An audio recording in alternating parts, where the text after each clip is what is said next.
असो एक गणपती जो चवथी कडेन न पुजता चवथ जावन जो पयलो आयतार येता त्या आयतारा पुजता. खंयचो हो गणपती? ह्या गणपतीची काणी तरी कितें पळोवया. हो मोवळेचो राजा बालगणेशा. गोंयच्या धाकटुशा मोवळ्या गांवचो हो राखण्याचो गणपती.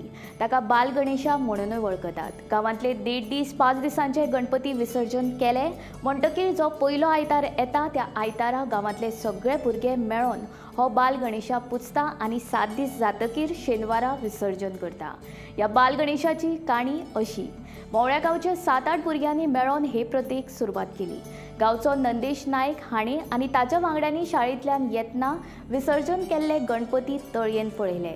ल्हान आसतनाच्यानूच गणपतीची ओढ आशिल्ल्यान नंदेशान विसर्जन केल्ल्या गणपतींच्या त्याच चिकण मातयेक आकृती दिवन गणपतीची मूर्त तयार केली आनी लागीं आशिल्ल्या गोरवांच्या गोट्यान ती 7 दीस पुजली.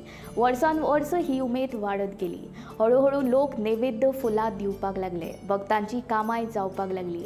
अशी करून बालगणेशाचेर आशिल्ली भक्ती वाडत गेली आनी आयज होच मोवळेचो राजा गोंयभर फामाद जाला. ह्या 7 दिसांक भक्तांचे लोट हांगा पळोवपाक मेळटा. तर वतात न्ही तुमी मोवळ्या बालगणेशाक पळोवपाक?